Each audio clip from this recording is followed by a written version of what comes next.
Tonight, a look into the magnetic atmosphere that is the one and only Cam Henderson Center and all Marshall athletics looking forward to Conference USA tournament time. This is THS. Yeah!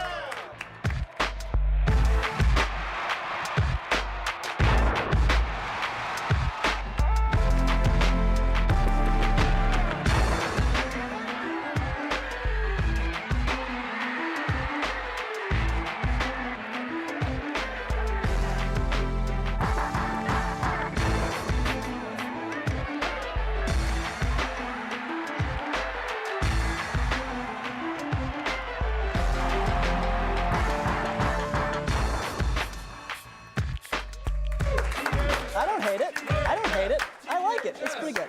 Welcome to the series premiere episode of THS Thundering Herd Sports, your look at Marshall University athletics, all Thundering Herd related, all the time. I'm your host, Patrick Webb, and I think that it's time to get started. What do you guys think? Pretty good? Yeah. All right. Start it. Listen, if you're going to start Marshall sports, there's no better place to start than football. This past Wednesday, signing day, National Signing Day. Doc Holliday signed a dozen new recruits, and it's pretty good. Let's take a look. We're excited about it. I don't think there's a whole lot of surprises. If you add the 12 guys that we already have on campus here with the 15, that the new guys that we signed letters of intent, we're excited about those guys. And I don't know where they are ranked. I don't care a whole lot about that, but I wouldn't trade this class for anybody else in this league. So. Head coach Doc Holliday went on to say that he has high expectations for the Herd football team this season. But guys, enough about Herd football. It's Herd hoops time. We're in basketball season, right? He knows what I'm talking about. Marshall broke their 4-game losing streak against the Tulane Green Wave this week. Once we got our defense set, they run so much clock in their offense, they make you be, and we were as patient as we've been defensively, very few breakdowns. End of the half was a little sloppy. We kind of got back to our old fabric, defend and rebound. Our man, head coach Tom Herring, said he got exactly what he wanted from this game, and that was a 1-game winning streak.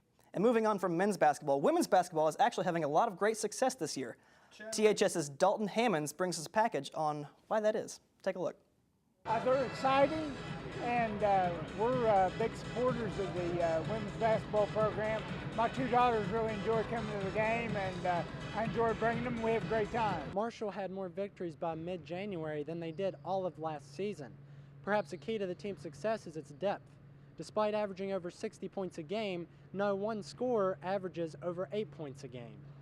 What's been our strength has been that we would play one player, she would come out, somebody would go in and escalate our team play.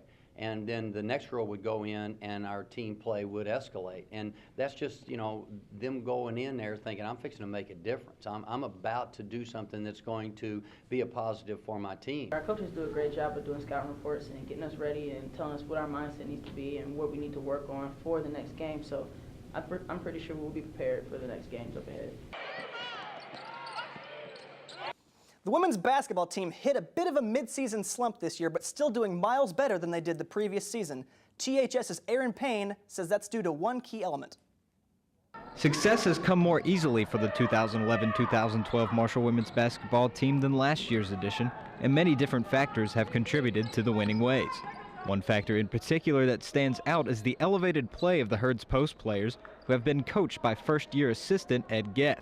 Coming into the season, Geth had his work cut out for him. We have a slew of brand new post players. We wanted someone who could teach the game. We also wanted someone who had been there, done that, to relate to our players, and he has. He was a member of the UNC Tar Heels from 1992 to 1996, which included a national championship in 1993 and playing with the likes of Rasheed Wallace and Jerry Stackhouse. Geth says the experience made him the man and coach he is today.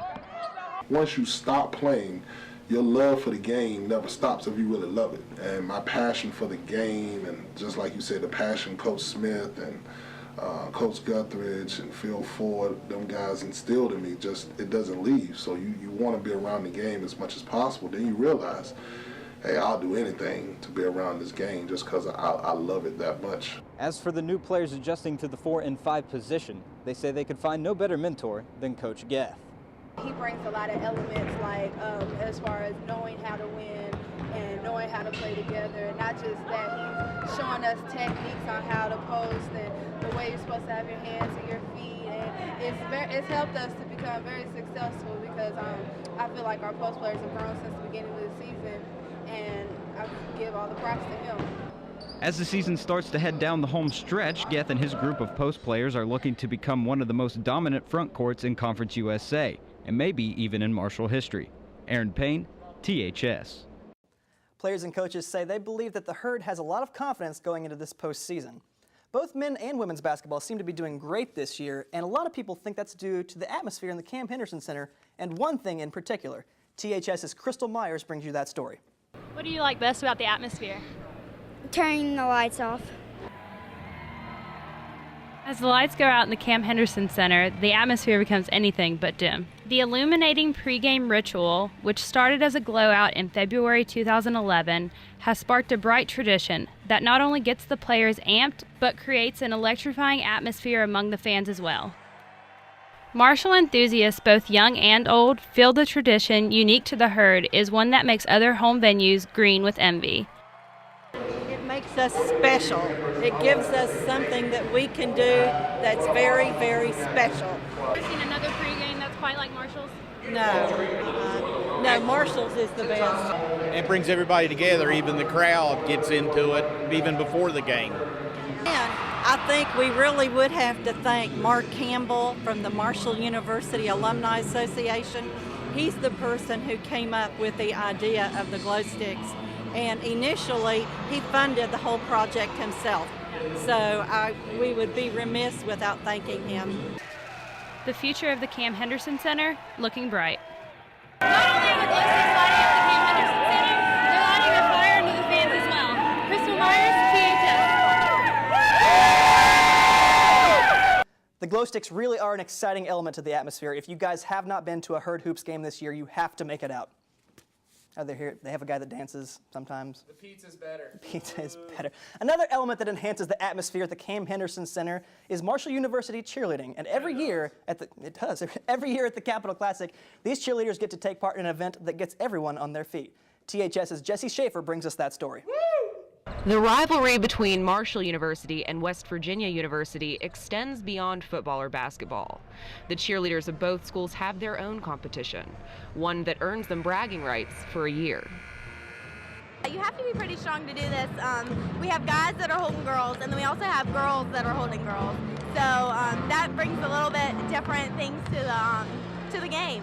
Fans packed into the Civic Center for the 2012 Capitol Classic to watch the Herd play the Mountaineers, but they might have got a little more than what they bargained for. Known as the lib-off, named for the stunt they perform, cheerleaders from either school stand face to face, balanced perfectly in the hands of their squad mate, until the last cheerleader falls. It kind of deflates you a little if you don't win that stunt contest, but then it incites you to go out on a timeout and do your material better than them. Although Marshall lost the trophy this year to WVU, the Thundering Herd cheerleaders prove every year that the competition extends far beyond the game on the hard wood.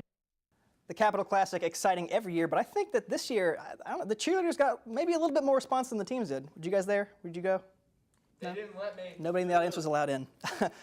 Time for us to take a look at women's track and field here at Marshall University. Yeah! Woo! Track and field. They run fast. Here we have footage by THS's Molly Milosha of Leslie Thomas of the Thundering Herd running the 500-meter, an event which she went on to win. Time now for a look of Marshall University swimming and diving. Footage here by Taylor Kersham of THS. This meet is against Akron University. Marshall University Invite takes place Saturday, February 4th, and the swimmers and coaches feel, looking into the Conference USA Finals, that they have a pretty good shot. It's a very serious environment when you get there, and it's not intimidating, all the fast swimmers, but you just want to go out there and do as well as you can and compete, basically. It's about a month away. We're going to be ready for it. We haven't started our taper yet, so that's something to look forward to. It's when we start to rest. So we're building up right now so that we can come down and really succeed. Hopefully we advance in the standings. My younger sister swims for Tulane, so it'd be kind of cool to beat them this year. Yeah, I'm proud. I'm proud of Marshall. I'm proud of this department. The resources we have available to us allow us to be able to compete at this level and compete against the teams that we compete against. And you know, we're going to take advantage of these resources, and it's certainly helped us make this push to the conference championships.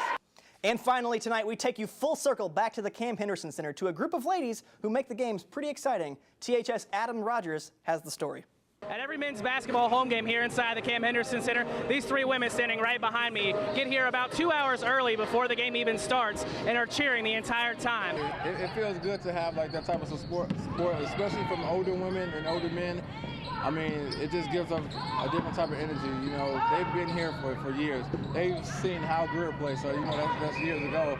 And, I mean, it's amazing to see that they're still, you know, sticking here with us. You know, we're on a losing streak, on a slump. You know, usually most, you know, fans and stuff don't want to come and see somebody win. Lose. They're going to be like, oh, the next game they're going to lose, especially as we lost so many in a row. So, I mean, it's amazing that they, you know, come and show support. They talk to us before every game. They're here 40 hours before anybody. But, you know, and then we just got to come out and play strong for them and stuff like that, and show them that we can get it done. Green cane is sugar. When golf makes a foul shot, we holler 4. We're going to call Chris Martin M&M. Tinyon is Tin Man. I love it. I mean, it's great. I love the name. I didn't know that I had a nickname until one time I was going out to go do an interview, and she was like, Tin Man. I'm like, I turned around, I was like, who is that? And I mean, it's just great for everybody to have a nickname and everything like that. It's really nice. I like it. I mean, obviously, they have great passion for Marshall. Long before I've got here, and since I've been here, they've exhibited that, and their passion is contagious. You know, they come to practice quite often, and you see them at the game. So they exhibit great passion and tremendous fans. Yeah, they are. I mean, they're, you know, like I said, they come to practice on occasions, and to see our kids interact with them, it's really nice. It's neat to watch the level of respect and appreciation we have for them, and because they're sincere in their support of our players and our basketball program. I mean, and you guys are very close with all the players, too. You guys go so far as even giving out some strategy before the games. Not really. My grandson is Terrell Baines, and he is no longer here. But I can't, you know, I talk to him about once a week. I mean, you know, they've been here since my freshman year. You know, they've been to every game. You know, they say they call themselves my grandmother and everybody else's grandmother. So, you know, they're just real good Herd supporters. So, you know, it's exciting to have them at every game. That would be great. You know, I had a Cam Henderson, you know, jumping, but, you know, you can't get every fan to be so excited about every game. So, I mean, just got to be happy with our 3 loyal fans we got over there that sit behind the goal every game. Ladies, can I get a go Herd? Go Herd! Back to you, Patrick. You know, I have it on good authority that Adam asked for those girls' number, and her response was, look me up in the phone book. That actually happened. Thank you guys for watching the premiere episode of THS here on Channel 25. Tune in the same time next week. We're going to do this all again. Are you sure? It might be canceled. It's not going to get canceled. I'm Patrick Webb. Thanks for watching, guys.